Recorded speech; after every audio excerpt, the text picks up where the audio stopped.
CEO of your largest competitor. And I said, that's Carly Fiorina. Everybody know that name? And he said, Carly, do you think Carly can't respond to her customer emails on a timely basis? Ouch. And he was right, though. I didn't have control of my technology. And so he sent me a CD series by a guy named David Allen. It's kind of like a Franklin Covey kind of thing.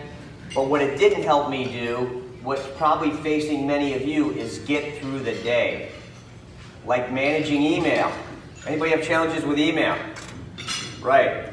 Anybody know what the worst thing to do is if you want to be productive with email first thing in the morning?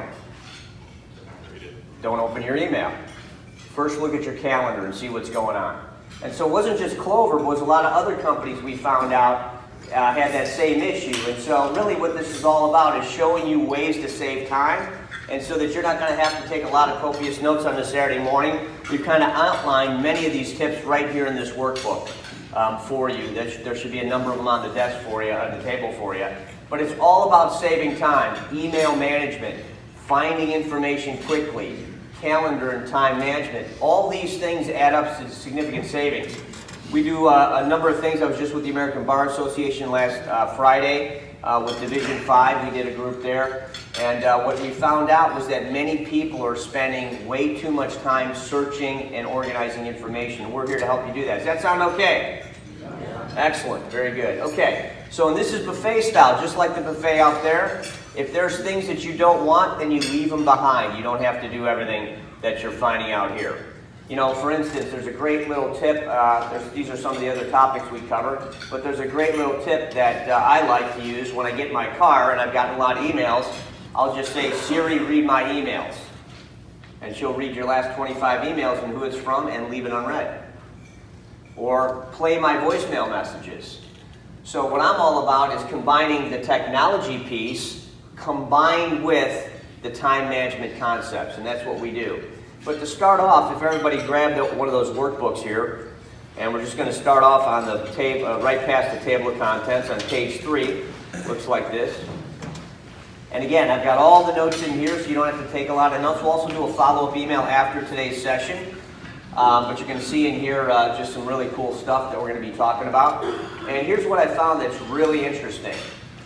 And that is that most of us, at least part of the time, are in a technology-driven information overload. Is the information coming faster and harder than it was 5 years ago? Yes or no? And do you feel like maybe the tools are there someplace, but it's hard to kind of figure it all out, right? So that's what this is all about. But here's what we found. When you take and start doing some of these things that we're going to show you today, you can save time, an hour or two a day. Not kidding. Okay. And the next thing is that what we've gotten away from strategy-wise is I used to jump first thing in the email, and then next thing you know, people are going, hey, Steve, you want to go to lunch?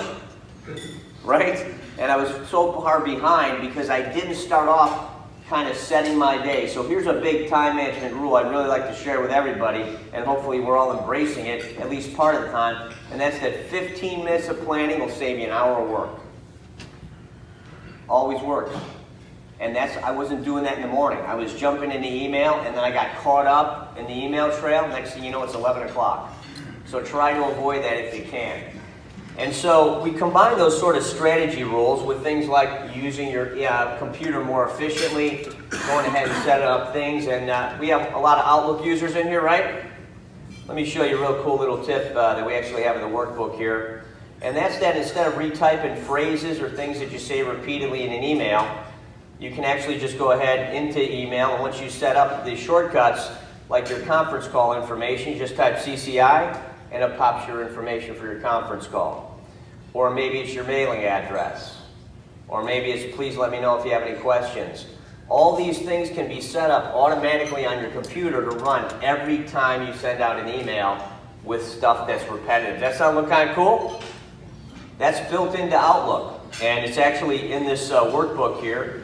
And we'll show you where that is in a little while. But the point is we want to show you these ways to use your Outlook and your smartphone to save time and effort. And when you start doing that, it can save you a substantial amount of time. Another one of my favorite tips in Outlook is